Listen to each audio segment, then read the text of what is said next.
Boa noite. Oi, tudo bom? Tudo ótimo. Seja muito bem-vindo. Minha cachorra está querendo conversar junto aqui, doutor. Ótimo, O que a gente faz? ótimo. Deixa ela aí, deixa ela aí. Então, vou esperar ela terminar de latir aqui. Pronto. Dr. Cícero Kluppel, pediatra, homeopata. Ele é o coordenador do ambulatório de dificuldades alimentares na infância, na criança, lá no Hospital de Clínicas. É na infância ou na criança, doutor? É da criança, na criança. Aham. Na verdade, esse ambulatório, ele não tem um nome, ele é um ambulatório de dificuldades alimentares. E a gente pôs da criança só para diferenciar, porque a gente não faz o atendimento de algumas coisas mais graves, né? Anorexia e bulimia, acaba indo para a psiquiatria também. Esses são mais raros também, né? Entendi. Muito bem. Então, novamente eu agradeço por ter aceitado o convite, né? Eu acho que é muito importante que a gente possa esclarecer para o maior número de pessoas sobre as dificuldades alimentares e que eu imagino que talvez possam até ser uma base para o desenvolvimento de alguns transtornos alimentares, né, Sim, doutor? sim. Então, eu não sei se o senhor gostaria de dizer alguma coisa para começar ou se eu já posso começar fazendo pergunta. Eu estou bem feliz, porque é um assunto em que ele não é bem conhecido pela comunidade em geral e pelos pediatras e por muita gente, e que é um assunto complicado porque algumas crianças elas recebem rótulos e títulos de crianças enjoadas, crianças chatas, e têm que viver com isso quando na verdade elas têm um problema, né? Então, mas eu agradeço de poder estar divulgando isso aqui com você. Que bom que temos, então, o mesmo objetivo, né? Pois é. Alcançar o esclarecimento a respeito desse assunto tão importante. E me diga, doutor, a pediatria, nesse sentido das dificuldades alimentares, vai colocar qual olhar sobre essas crianças que chegam até o consultório? O senhor também atende consultório, né? Sim. Principalmente. Veja, é assim. A dificuldade alimentar é um termo mais ou menos recente, né? Ele é um termo que foi criado e ele é um termo que abrange uma série de situações relacionadas ao não comer, né? Então, a pediatria, até pouco tempo, era muito setorizada. Então, a criança não comia, ela ia para o nutrólogo, para o gastro, para o neuro, às vezes para psicólogo, às vezes para nutricionista, às vezes para terapeuta ocupacional e às vezes para fono, né? Cada profissional acaba olhando para essa criança de um jeito bastante peculiar, que é o jeito dele, né, de olhar. Eu sou um pediatra que sou generalista, né? Então, a visão da pediatria generalista é uma visão que leva em conta a criança como um todo, né? No crescimento, no desenvolvimento e na sua relação com o ambiente que ela vive, que no primeiro momento é a família. Então, a visão da pediatria é essa, é olhar para a criança como um todo e daí poder direcionar essa criança, se o pediatra não tiver condições de tratar, ele acaba direcionando para alguém que tenha essa habilidade. Às vezes ele identifica que o problema é psicossocial, ele vai para psicólogo. Às vezes a gente identifica que é um problema orgânico, precisa de um gastro junto, ou precisa de uma terapeuta ocupacional, né? Então, todos esses profissionais, eles entram nessa dança de tratar a dificuldade alimentar, porque cada caso é um caso. É muito diferente uma criança de cada uma, sabe? É bem interessante isso. E, em geral, os pais trazem a criança ou levam a criança até o senhor, né? Ou o que o senhor acaba observando lá no ambulatório do HC. Por qual motivo? Qual é a queixa principal? Bom, bom, você pode me chamar de você, tá? Então tá bom. É melhor. Então, é assim, a queixa geralmente, como é um ambulatório específico, né, lá os pais vão geralmente porque a criança não come.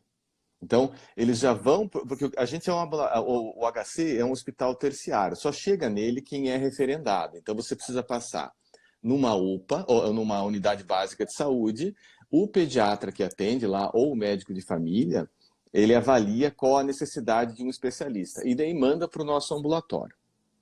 Então, quando chega para mim ali no ambulatório, geralmente essa criança vem assim, ele não come. Às vezes há algumas confusões, né?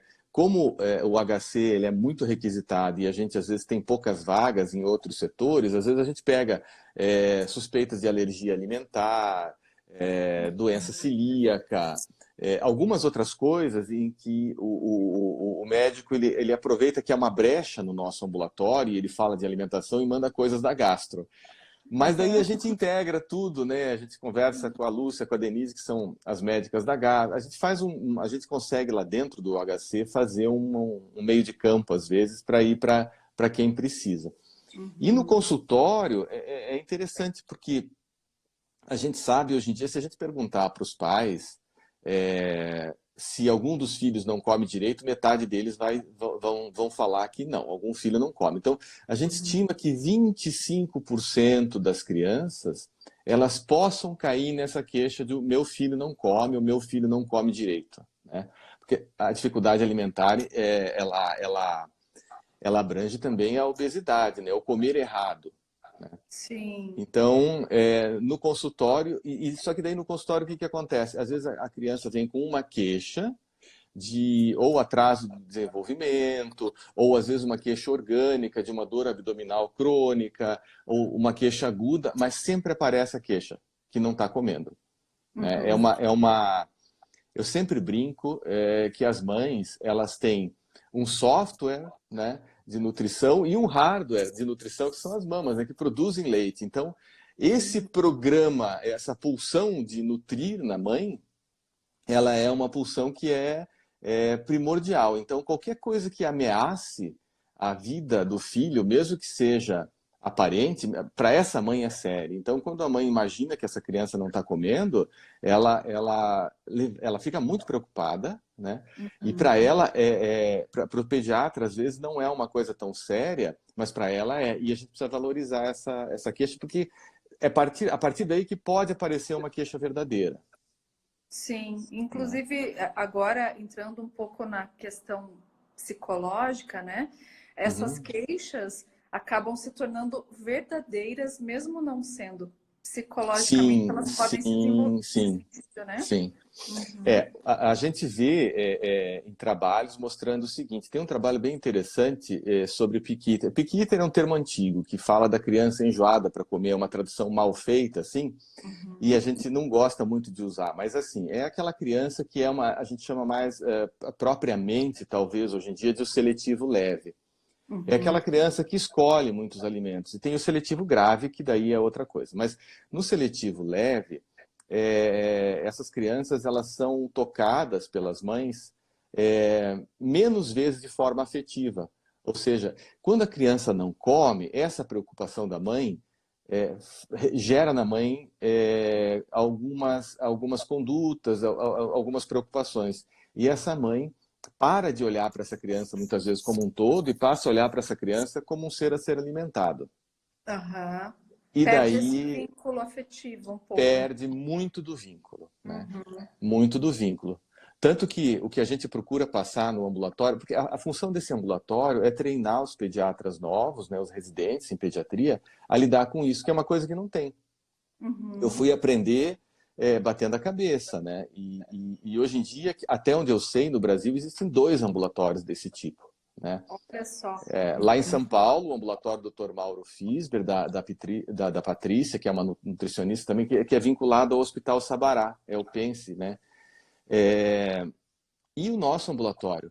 E o nosso ambulatório é o único que atende SUS. Então, apesar de serem 2 e o primeiro ser o do Dr. Mauro, eu fico orgulhoso de falar que o nosso é único, né? É o único que atende SUS. Que bacana! E é importantíssimo que isso aconteça, né, doutor?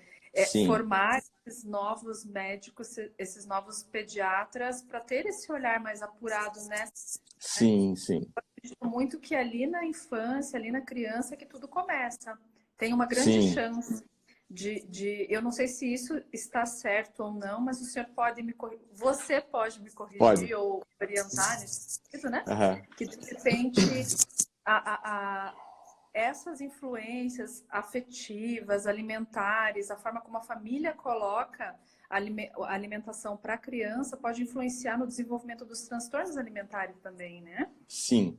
A gente não sabe muito bem até que ponto. Quando a gente fala em transtorno alimentar, a gente pensa, em primeiro lugar, né, na anorexia nervosa e na bulimia. Esses transtornos são bem mais raros, né? E numa visão um pouco mais num viés psicanalítico, alguns autores dizem que é uma questão da relação com os outros. Então, como a comida é um ato relacional, essas pessoas que têm anorexia e bulimia verdadeiras, né, que existem algumas formas não muito clássicas, assim, é possível, né, a gente nunca generaliza, não gosta muito de diagnóstico, que elas tenham um problema na relação, né? Então, a gente não sabe muito bem até que ponto a dificuldade alimentar da infância leve para desses transtornos. Porque a gente vê que é muito comum. A gente tem muita criança com dificuldade alimentar. Mas o DSM-5, que é outra coisa controversa, né? Os psicólogos odeiam, né? E os pediatras eu particularmente não uso o DSM-5, mas às vezes ele é legal para você poder fazer trabalho, né? Então, para quem faz academia, ali você tem, ó, esse aqui tem, mas o DSM-5 dá para todo mundo se encaixar em alguma coisa ali dentro, né? E depois ser medicado, né? A gente tem sempre algum Então, transtorno. ele acrescentou nessa versão 5 agora o que é chamado de transtorno restritivo evitativo, ou evitativo restritivo, não lembro a ordem qual que é. Ali ele descreve aquela criança, de certa forma, que tem a dificuldade alimentar. E o mais legal desse conceito novo do DSM-5, porque o DSM-5 ele coloca aqueles critérios para diagnóstico e os critérios de exclusão, né? Eu não vou lembrar de cabeça agora, mas o que eu achei mais legal ali, atualmente, é que ele coloca, e isso é uma coisa que a gente trabalha, que nos critérios ali, que pode haver, que não é necessário que haja um sofrimento nutricional dessa criança. Que pode haver o sofrimento psicossocial, né? Então, a gente observa isso. As crianças com dificuldades alimentares, elas sofrem na maioria delas, a maioria delas está num peso legal, não fica doente, algumas estão até obesas, mas há um sofrimento psicossocial. Então, nesse aspecto, a gente observa muitas vezes que a gente não sabe se vai levar a uma anorexia ou a uma bulimia, mas a gente observa hoje em dia que tem muito adulto que tem um transtorno restritivo evitativo. E a restrição alimentar, ela vai causar basicamente duas coisas, né? Ou uma alteração nutricional, que pode ser para mais ou para menos, né? Ele pode fazer deficiência seletiva de alguns minerais, de algumas vitaminas, né? Ou ele pode dar preferência para alimentos não saudáveis e desenvolver sobrepeso e obesidade, ou então as doenças degenerativas, né, crônicas degenerativas não transmissíveis, arteriosclerose, hipertensão, tudo isso. E outra coisa, a gente vê que os adultos sofrem. Quando a gente conversa no consultório, e eu converso muito tanto com as mães e os acompanhantes das crianças, como com os residentes e os médicos que acabam indo até o ambulatório para acompanhar. E sempre tem uma história mais ou menos assim. Quando eu era pequeno, acontecia isso. Até hoje eu não consigo comer tal coisa, até hoje eu não consigo comer verdura. Eu, quando vejo o meu prato ali, eu tenho que comer até o fim, senão eu não consigo deixar no prato, né? As pessoas, elas esquecem das suas sensações internas de fome e saciedade e tem que limpar o prato, é clássico, né? Eu, por exemplo, eu tenho dificuldade em deixar alguma coisa no prato, então se eu estiver satisfeito e tiver em uma colherada, eu acabo comendo, porque a minha geração principalmente foi criada com aquela coisa de estar cheio de gente passando fome, no mundo tem que comer até o fim, né? Eu também tenho essa característica, não deixo no prato, né? Então, cai naquilo que a gente conhece da competência alimentar. Vai desde preparar o prato, né? Porque a questão também não é deixar no prato. A gente deixa no prato ou não quer jogar fora para não desperdiçar, até come um pouco a mais. Mas a preparação do prato, ela às vezes ela já é feita um pouco a mais, assim, do que a gente gostaria de comer realmente, né? Sim, porque Então, tudo bem não deixar no prato, desde que a quantidade seja adequada para que você fique suficientemente nutrido sim, ali, né? claro. Então, eu gosto muito desse tema das dificuldades alimentares, porque ele é um tema muito abrangente. Toda a pediatria entra ali quando a gente pega uma criança com dificuldade alimentar. Então, é bem interessante, sabe? E existe uma grande dificuldade, eu imagino, na tratativa dos os pais e no convencimento dessa forma de alimentar mais mindfulness, né? De estar atento, de colocar no prato aquilo que a criança precisa, de estar atento também à fome que a criança sente. Existe uma dificuldade grande? Qual que é a tratativa com os pais, doutor? É, a, a- É uma dificuldade e às vezes é difícil quantificar isso. O que que acontece? Os pais estão perdidos. Eles vêm porque o discurso sempre é o mesmo. Eu já fiz de tudo, né? Uhum. Eu já segui a orientação do pediatra que mandou deixar passar fome e não aguentei porque às 3 da manhã eu tive que dar um leite porque não comeu. Então, geralmente quando o pai chega para a gente com dificuldade alimentar, ele fez um monte de coisa. Ele só não fez o certo, né? Uhum. Então, Uhum. ele recebeu várias orientações e nenhuma delas deu certo, né? Uhum. Porque o que que é importante numa dificuldade alimentar? Não é a comida. E isso, alguns nutricionistas, assim, que estão mais afastados do tema, já me falaram, não concordo com o jeito que você trata. Depois que eles veem o jeito que a gente trata, eles começam a gostar. Porque a gente não se importa, num primeiro momento, desde que não seja uma situação grave, com o que essa criança come. É mais como ela come, é a relação que ela estabelece com a comida e com a família. Uhum. Então, quando a gente faz uma abordagem com os pais, a gente precisa ser muito cuidadoso, porque esses pais estão estressados, eles não conseguem enxergar o que realmente está acontecendo e muitas vezes eles vêm em busca de algo milagroso, né? Uhum. E não existe. Então, os pais eles precisam fazer uma mudança no jeito de lidar com essa criança. E você sabe que mudar o jeito de lidar com as coisas é um trabalho de um É psicodinâmico uma de das longa partes, data. é uma das partes mais difíceis, né? É. Não é impossível, mas Então, é não, difícil. é difícil. Então, e a gente sempre tem, é muito legal, a gente acaba vendo que acontece coisas muito semelhantes nos atendimentos, né? A gente faz a primeira, chega, recebe os pais, acolhe, faz a consulta, faz o atendimento, eles saem muito felizes e animadíssimos para fazer as mudanças, né? Daí eles voltam na reconsulta, né? Muito felizes que a criança está comendo. E daí Aham. a gente espaça um pouquinho mais, pede para voltar em 30 ou 40 dias, e daí eles vêm com um discurso assim, voltou tudo a estaca zero, né? Oh, meu Deus. Aham. Porque é muito difícil manter uma atitude diante da comida com a qual eles não estavam acostumados, né? Só que eles percebem que eles fazem uma mudança, há uma mudança na criança e na sua reação.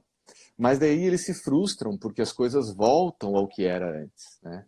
E daí a Uhum. gente tem que mostrar para eles que não voltou a estaca zero, voltou level 2, level 3, assim, tipo videogame, né? Então, Algum ganho sempre algum tem, ganho né? sempre tem. E daí aos Uhum. pouquinhos, depois da terceira consulta, as coisas vão andando melhor.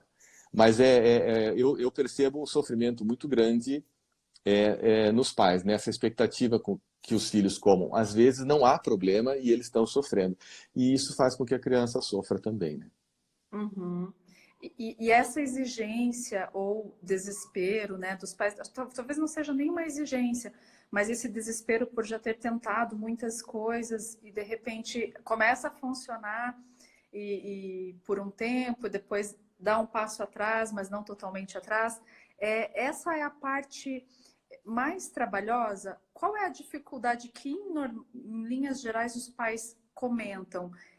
Na forma que eles precisam fazer a mudança ou em relação à criança? As duas coisas, na verdade, porque assim, a criança só muda se os pais mudarem.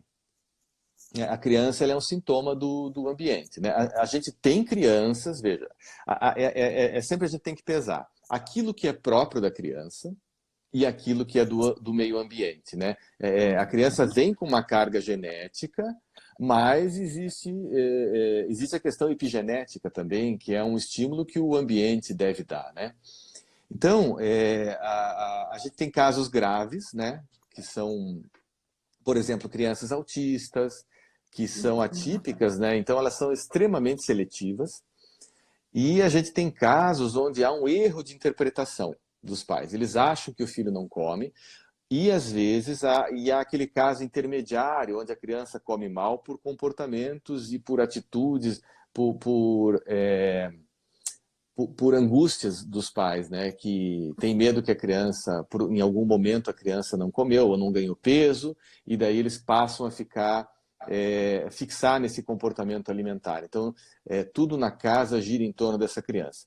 Na criança altamente seletiva, ou naquela criança que é neuropata, naquela criança que tem uma alteração motora, é muito difícil a resposta ao tratamento.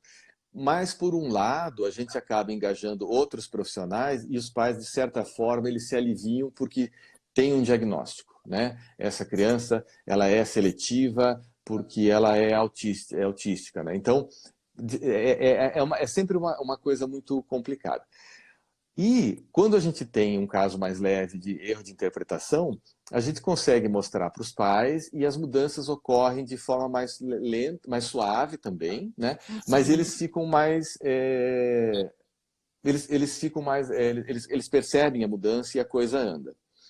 E daí existe esse meio de campo, que não é nem um caso extremamente grave, orgânico, neurológico, psiquiátrico, e nem um erro de interpretação, que geralmente é aquele pai, por exemplo, né, a gente vê uma criança que nasceu prematura e que tinha uma dificuldade de deglutição, essa mãe fica fixada em fases muito anteriores do desenvolvimento e continua tratando essa criança como um bebê.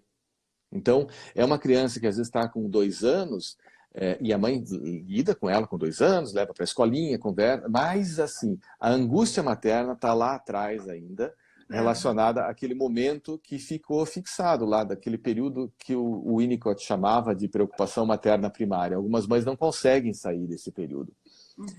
Aí, essa mãe também não sabe que está acontecendo isso, mas ela fica... Então, ela olha para essa criança e vê uma criança de 2 anos, mas às vezes lida com ela em alguns aspectos, não em todos, como se ela ainda fosse o bebê prematuro recém-nascido.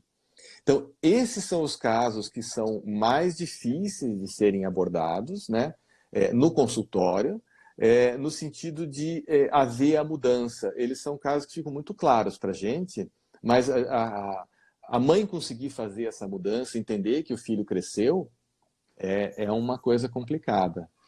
É interessante esse comentário, né, que você está fazendo, doutor, porque é uma questão que a gente encontra no consultório. Eu não atendo mais criança, mas na época que eu atendia, a maior dificuldade é a mudança dos pais, porque é como o doutor mencionou, né? A criança é o sintoma do sistema. Então, se o sistema vai bem, a criança apresenta mais facilidade de adesão a qualquer coisa que seja apresentada. Ela está aprendendo, então ela vai aprender aquilo que for apresentado para ela. Então, existe essa dificuldade, eu imagino, né, no consultório, quando o senhor recebe as crianças.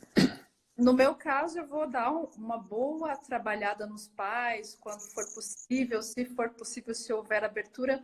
Mas, em se tratando de pediatria e dificuldade alimentar, como é que é feita essa tratativa? Qual é o olhar? Então assim, a gente primeiro, a gente vai tentar fazer um diagnóstico. A gente sempre, como médico, precisa ter um diagnóstico, porque a gente não consegue fazer terapia e nem está preparado para isso. O pediatra, ele não está, ele está preparado para ser pediatra. Então, a gente vai fazer um diagnóstico e vai estabelecer um tratamento e um prognóstico para essa criança. Aí a gente vai ter que enquadrar essa criança, vai ter que não, mas a gente costuma, para ficar mais fácil, didaticamente, a gente separa essa criança em 3 grandes grupos. Aquelas crianças que têm baixo apetite, né? Aquelas crianças que são seletivas, que escolhem o que vão comer, e aquelas crianças que têm medo de comer.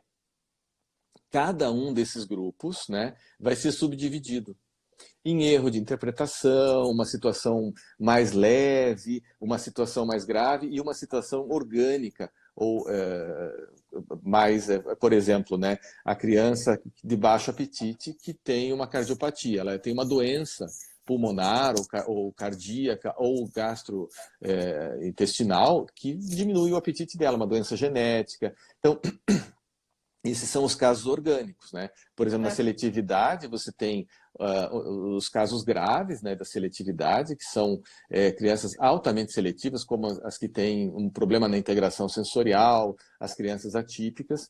E você pode ter uma seletividade por uma questão neurológica. Então, é uma criança que, por exemplo, tem uma dificuldade em estabelecer uma deglutição adequada, né, por uma questão neurológica. Então, a gente vai ter todas essas divisões, assim, e a gente vai ver o que há de predomínio, né? Porque vem tudo intercalado, né? A criança ela pode ter um baixo apetite e, por causa das condutas tomadas, ela desenvolve uma seletividade. Então, ela tem baixo apetite, mas come bolacha recheada. Então, a mãe, no desespero, acaba dando bolacha recheada, ela desaprende a comer arroz e feijão. Tá? Ou fica só no leite. Então, desenvolve uma falsa seletividade. A partir daí, a gente vai fazer a intervenção na família, né? E a gente vai escolher. Às vezes, a gente pode ter a necessidade de usar suplementos vitamínicos, às vezes, complementos alimentares, né? E, muito raramente, remédio para abrir apetite. E esse é um pedido, né? Que é feito. Sempre. As mães, elas vêm pedindo um remédio para abrir apetite, né? E o problema é assim, você tem uma criança que não come direito porque ela é seletiva. A criança seletiva, ela não é por frescura. Ela não come porque ela olha para aquele alimento e ela tem nojo, ela tem aversão, ela tem medo. Aquilo é horrível para ela. Então, uma criança que coma só miojo e você der um remédio para abrir o apetite, ela vai comer mais miojo. Sim. Mas não vai comer cenoura, né? Então, assim, para você ter uma ideia, eu devo ter hoje em dia uma ou duas crianças usando remédio para abrir o apetite e eu não lembro a dose. Cada vez que eu vou usar, eu tenho que pesquisar, porque eu uso tão pouquinho que a gente tem que ver cada vez para tomar o cuidado. Mas o mais importante é a gente tem no tratamento, quando a gente vai tratar, a gente precisa indicar algumas mudanças, né? A principal delas é reduzir o estresse no momento da refeição. Sim, né? Como sempre. Isso é o principal. E a gente usa alguns conceitos importantes, né? O primeiro conceito que a gente usa na dificuldade alimentar é o de competência alimentar. Né? Um adulto, ele é competente na tratativa da sua alimentação, então ele sabe escolher, ele sabe preparar um alimento, ele sabe que é importante comer uma variedade, ele é disposto a experimentar variedades, né? Então a pessoa pode não gostar de jiló, mas ela no momento ela fala assim, pô, deixa eu experimentar isso aqui para ver se eu não gosto mesmo, faz de um jeito diferente, né? Então isso é uma pessoa competente, né? Ela consegue estabelecer uma refeição adequada, ela cria um ambiente, ela põe a mesa, ela lava a louça, ela limpa, ela cria um ambiente agradável, desliga a televisão, né? Não todos desligam, mas a gente recomenda que desligue. Fazer o máximo possível com o que tem disponível. Né? E o outro conceito que é assim, fundamental, né? Quando a gente trata uma criança com dificuldade alimentar, é o conceito da responsabilidade compartilhada. Que é assim, os pais eles vão ser responsáveis pelo que a criança come, né? Eles vão escolher os alimentos saudáveis e adequados para essa criança. E se ela é muito seletiva, a gente vai escolher aquilo que ela já gosta. A gente, num primeiro momento, não escolhe o jiló, por exemplo. Uma criança que não come nenhuma verdura, você não vai começar. Eles vão, é responsabilidade dos pais escolher quando essa criança vai comer. Então, eles vão ter que estipular rotinas, né? A nossa vida, ela é dependente de ritmos, né?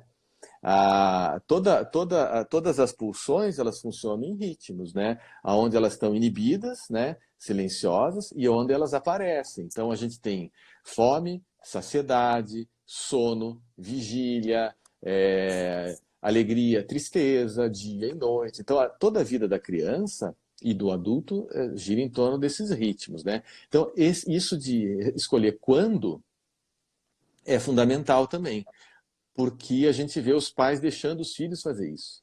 Então, a criança escolhe quando vai comer. Ela pega uma bolacha, pega às vezes coisas saudáveis, pega a fruta, cada meia hora está comendo uma fruta, um pedacinho de alguma coisa ou tomando um leite. E ela não vai ter um ritmo alimentar, ela não vai perceber a dica de fome e nem de saciedade. E a terceira responsabilidade importante dos pais é como. Então a criança vai desde coisas bem prosaicas, assim, né? Tipo, tem que ter um ambiente adequado, uma cadeira na altura, né? De preferência ter o talher adequado para aquela criança, o pratinho adequado, né? Até coisas, por exemplo, aliviar o estresse, tirar as telas, né? Tem criança que não sabe que está comendo porque ela só come na frente de uma tela, né? Então ela tá com a galinha pintadinha, ou sei lá, qual que está na moda agora, olhando aquilo e a mãe atochando comida na boca dela, essa criança nem soube que comeu naquele momento, né? Aí começa a perda da percepção alimentar, né? Sim. E a criança tem uma única responsabilidade. E é a responsabilidade que arrepia as mães quando a gente explica. Sempre que a gente fala em responsabilidade compartilhada, a gente vai explicando e os pais prestando atenção. Quando eu falo da responsabilidade da criança, elas se mexem na cadeira, se endireitam, né? E falam, mas daí eu tenho que dar continuidade, senão elas vão embora do consultório. Que a criança, ela resolve se vai comer e quanto vai comer.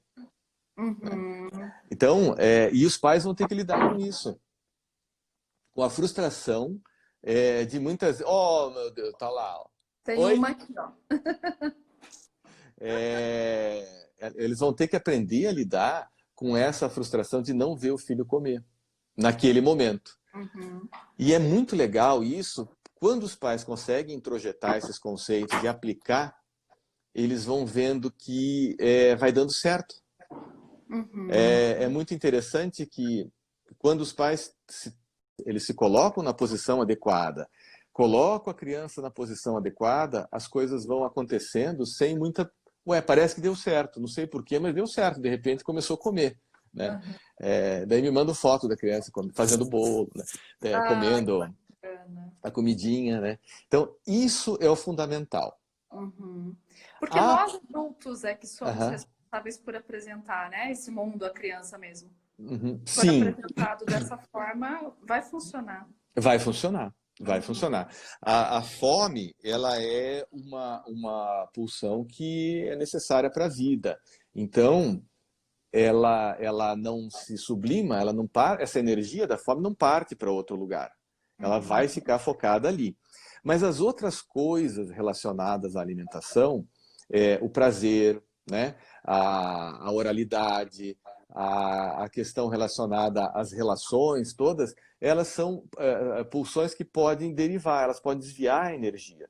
Então, por exemplo, uma criança, e veja, isso que eu estou falando não se deve ser generalizado, mas assim, uma criança, por exemplo, que não recebe a atenção adequada, ela pode muitas vezes derivar essa necessidade de atenção para o momento da comida. Então ela pode ser rebelde, ela pode comer demais, ela pode comer de menos, ela pode ter crise de birra no momento daquela comida, porque ela precisa dessa atenção. E para ela não tem uma discriminação se a atenção é positiva ou negativa, ela quer a atenção.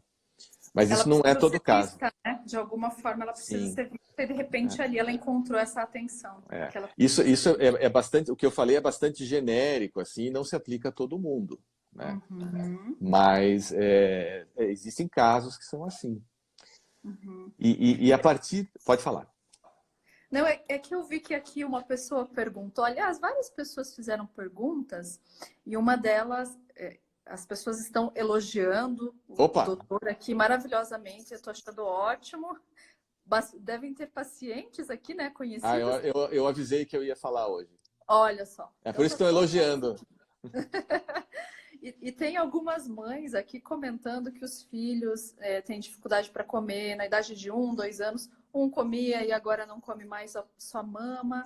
E tem outra pessoa perguntando como lidar com a obesidade infantil também. Então, de repente... Veja, então assim, quanto à questão da criança, é muito comum esse aqui. Até tal idade comia até brócolis, né? Passa de uma idade, a criança começa... E isso é muito comum. É um padrão que já foi descrito. É aquela criança que entra numa fase de descoberta do mundo, onde ela passa a se autoalimentar e ela tem autonomia. Então, ela tem a autonomia de sair correndo, né? São crianças que preferem, às vezes... em alguns casos, são crianças que preferem brincar do que comer. Então, é aquela mãe que anda com o prato atrás. Outra situação é assim, por volta dos 2 anos, acontece um fenômeno chamado neofobia alimentar. A neofobia é um traço provavelmente genético e que vem de um tempo em que a gente vivia em tribos. Então, a criança começava a andar e começava a circular em volta da tribo, e ela precisava ela desenvolveu um mecanismo. As que comiam qualquer coisa morriam muitas vezes, né? Porque elas comiam uma planta venenosa, um bicho estragado, alguma coisa assim. As que tinham um traço genético para evitar esses alimentos sobreviveram. E isso ficou na gente, né? Por isso que a gente hoje em dia ainda tem coisas relacionadas a comer muito doce, que a gente não precisaria, porque não falta comida para uma parte da população. Então, essas crianças, elas fazem o quê? Elas vão comendo bem. Chega numa determinada idade, elas passam a evitar não só alimentos novos, alguns alimentos que elas já comiam, mas se confundem. Geralmente pode ser alimentos verdes, né? Legumes e verduras, de um modo geral, mas principalmente os verdes, e algumas proteínas. Quando isso acontece, pode acontecer da mãe entrar em desespero e fazer aquele erro clássico. Ele não comeu isso, pelo menos come aquilo, né? E daí introduz um alimento não saudável, ou não tão saudável, ou a mamadeira. E a criança, ainda na sua fase oral e hedonística, né? Ela prefere mamar do que comer. E como ela não sente fome, a mamadeira passa a ser uma fonte de prazer, não de alimento. Então, ela se mantém alimentada, porque ela recebe uma quantidade de leite, muitas vezes. Eu tenho crianças de 2 anos que estavam mamando 2 litros de leite por dia, né? São 1.300, 1.400 calorias, quando a mãe ainda não acrescentava o sustagem. Então, são crianças que às vezes estavam comendo 1.500 calorias em leite por dia. Não sobrava nenhuma necessidade calórica para poder pôr uma fruta ali, uma maçã, né? Então, são sempre casos bastante complexos e individuais, né? A outra pergunta, não sei se concluí essa, mas é que... Sim. Se eu me empolgar, vai faltar tempo na live. Mas assim, e eu me empolgo fácil nesse assunto. A obesidade... É um assunto muito interessante mesmo. A obesidade já é uma questão bem mais complexa, né? A obesidade, ela tem, por exemplo, a gente sabe que tem traços genéticos, né, na obesidade. Ela é multifatorial, ela é tanto ambiental como genética. Crianças que têm um dos pais obesos podem ter, conforme o trabalho, até 50% de chance de ser obeso. Outras que têm os 2 pais têm até 75% de chance de serem obesos. Tá? Então, e daí, assim, a obesidade infantil, a gente tem um caso que é muito esclarecedor. Ele não é um caso que sirva para todas as pessoas, né? Mas é um caso bem legal que a gente tem no ambulatório, que é uma menina. Ela é um docinho, assim, aquela menina que você olha e cativa.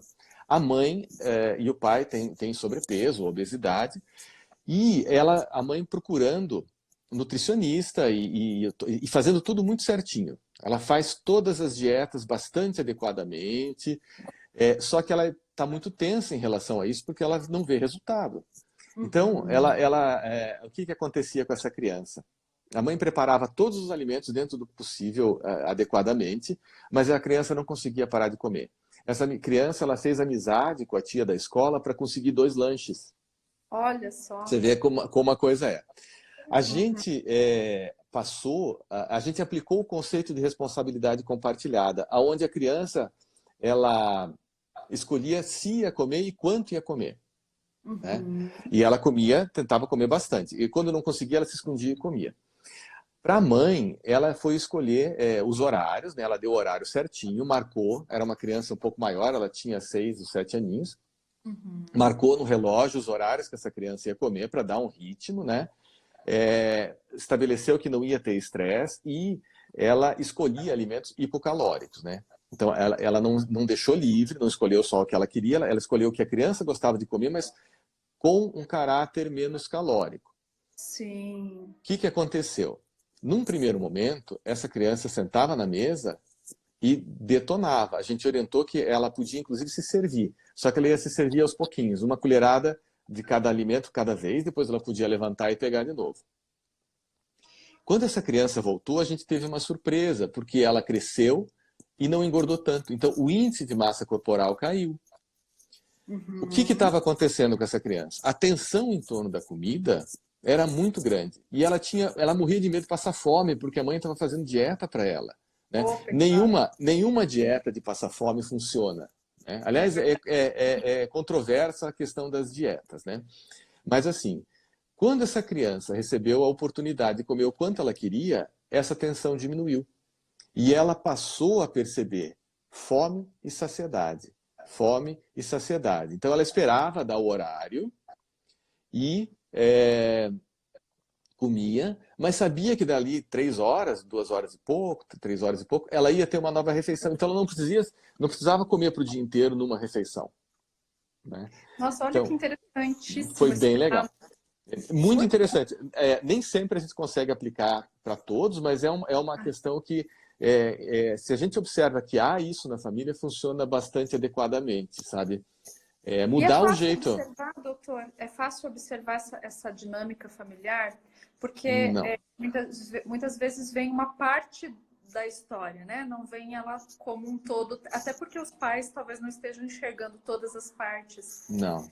Então não é tão fácil, Não, né? não é tão fácil. Essa criança, a gente percebeu isso, felizmente era bastante evidente, a gente percebeu na segunda consulta, Olha só, né? que Mas às beleza. vezes demora mais. Por isso que a gente às vezes lança a mão de outros colegas e outros profissionais para ajudar a gente, né? Mas o que a gente vai fazendo? A gente atende e escolhe as condutas, porque a gente tem algumas diretrizes para seguir, né? Para uma alimentação saudável, 11, 12 lá. A gente nunca consegue aplicar todas e nem deve. A gente Sim. começa bem aos pouquinhos. A gente começa pelo básico, né? Que é, por exemplo, vamos tirar o estresse durante a refeição. Isso já dá um resultado e a gente, na próxima consulta, na próxima avaliação, a gente vê o que aconteceu. Então, são coisas que vão acontecendo aos pouquinhos, né? Porque essa criança aprendeu a não comer adequadamente, ou os pais aprenderam a observar erroneamente essa criança ao longo do período longo. Então, Sim. vai demandar um tempo também. E o ideal, né? A parte interessante e bonita da responsabilidade compartilhada, talvez seja que funcione perfeitamente, 100%, mas como você está explicando, nem sempre é possível aplicar tudo. Não. E existe um conceito de redução de danos? Eu vou fazer aquilo que eu posso fazer ou não. O ideal é Sim. começar de pouquinho mesmo. Sim, sim. A gente tenta, veja, o começar de pouquinho para mim já é uma tentativa de redução de danos, né? Porque a gente vai ter que observar essa família, né? E tentar ver o que está acontecendo. Quando você põe a família para pensar em relação à criança, a gente já tem uma redução de danos ali, né? Porque às vezes a família não tá. A gente divide de uma forma bastante médica também os pais em 4 tipos, né? Aqueles controladores, os indulgentes, os negligentes falou a palavra que sempre que são aqueles mais que estão atentos à criança. Daqui a pouco me vem a palavra aqui. Então, esses pais, a gente vai ter que tentar colocar esses pais sempre numa situação dessa quarta... Meu Deus, deu um branco agora aqui. responsivos, né? A gente chama de responsiva. Essa é uma palavra que tem um caráter... na verdade, são pais que respondem às demandas das crianças de forma adequada. Responder a demanda da criança não quer dizer ser permissivo, fazer tudo que a criança quer.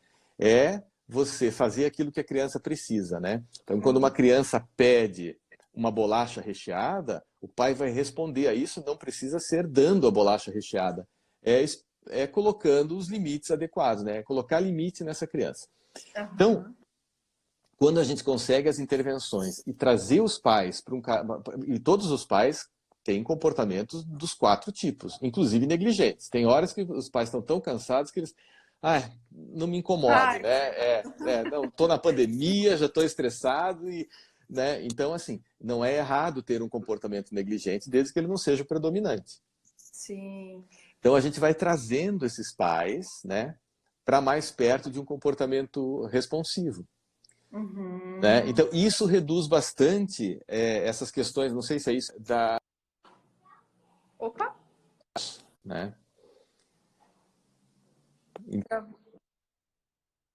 Opa, tinha travado aqui um pouquinho. Tinha travou aqui, acho que a minha bateria por um...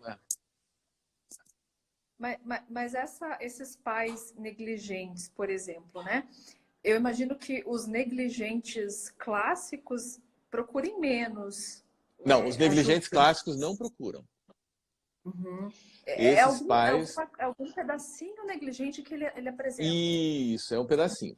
Veja, a gente tem assim, o negligente clássico ele não procura. Essa criança ela vai ser atendida pela negligência num serviço de saúde, né? Então é uma criança em vulnerabilidade.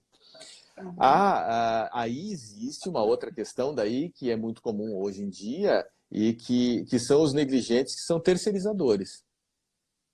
Sim. É uma forma de negligência onde os pais passam para outras pessoas, né, a responsabilidade. Então, é a babá, né, que anda o dia inteiro atrás daquela família, cuidando do filho. Veja, não há erro em ter babá. Hoje em dia os pais trabalham, precisam muitas vezes, né? Mas a gente vê que em alguns momentos... por exemplo, tem famílias onde eles ordenam a babá que alimente a criança antes deles chegarem em casa para eles não se incomodarem. Isso é uma forma de terceirização, que é um tipo de negligência. Né? É verdade. E é difícil daí a gente lidar com esse tipo de pai, né? Esses pais eles tendem a outorgar o cuidado para a escola, eles outorgam inclusive para o pediatra, você tem que dar um jeito nisso. Então é difícil que eles se engajem no tratamento também, né? São questões muito complexas de se lidar nessa questão. Se existe até uma babá ou uma figura adulta ali que cuide realmente dessa criança no lugar desses pais, talvez dá para fazer o vínculo com essa figura, né? Sim, é o que a gente procura fazer. Né? Às vezes essa figura, essa babá é que mantém essa saúde da criança. Né? A gente tem muita chance de dar errado, mas a gente acaba dando certo, porque a gente tem muito amparo e a gente busca o dar certo em qualquer situação, né? A própria doutor fala que se você, às vezes, tem lá uma questão de depressão materna, uma psicose puerperal, mas se o resto da família é adequada, essa criança não vai desenvolver um problema em relação a isso, né? Se ela tem uma testemunha, pelo menos uma testemunha ocular da dor dela, já salva, né? Já se salva um pouco. Sim. Tem uma pergunta aqui, doutor, da Melissa. Ela está perguntando sobre fobia alimentar. Eu entendi aqui que a criança entra em pânico se eles comem frutas ou verduras perto dela. Sim, é um tipo entra naquilo que a gente chama de medo de comer. Aí a gente tem que avaliar essa criança pelo seguinte: por que ela tem a fobia alimentar? Né? Porque ela, às vezes assim, às vezes a criança ela pode ter tido uma experiência negativa com esse alimento, né? Ela engasgou, ela foi forçada a comer, e às vezes essa experiência negativa ela não é externa, ela é interna. É uma criança que tem um problema de seletividade grave. Ela olha, né? Ela tem um problema na integração das suas percepções sensoriais. Então ela olha para esse alimento e vê algo nojento. Sim. Né? A gente vê isso muitas vezes na criança atípica. Então, quando a criança daí o que vai acontecer? Ou ela foi forçada a comer, ou ela engasgou, né? Isso foi um fato concreto que aconteceu na vida dela, ou ela tem uma interpretação muito errada do que está acontecendo. Então ela olha o alimento e tem um nojo absurdo. E daí ela se comporta como se ela fosse fóbica. Entendi. Não que ela seja, né? Não que ela seja Ela fóbica. Tem que tem ver o resto, né? Na Sempre é bom criança, avaliar o contexto todo, né? isso. Por exemplo, essas crianças que têm essa dificuldade na integração sensorial, elas têm outros sintomas, né? São crianças, por exemplo, que não pisam na areia, que não lidam bem com a roupa.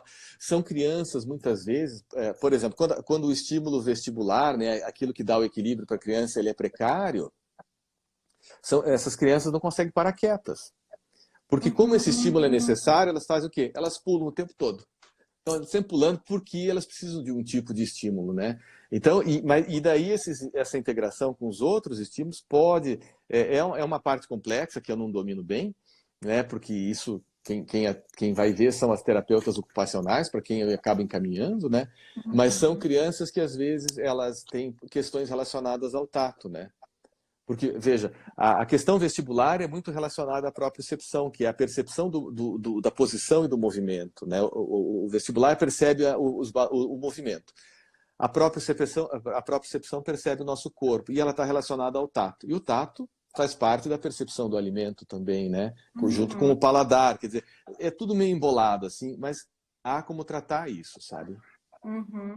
E é interessante porque o doutor está falando bastante dessa questão da percepção que a criança tem do alimento, sensorialmente falando, e eu recebo no consultório, volta e meia, né, adultos que têm uma hipersensibilidade para textura de alimento.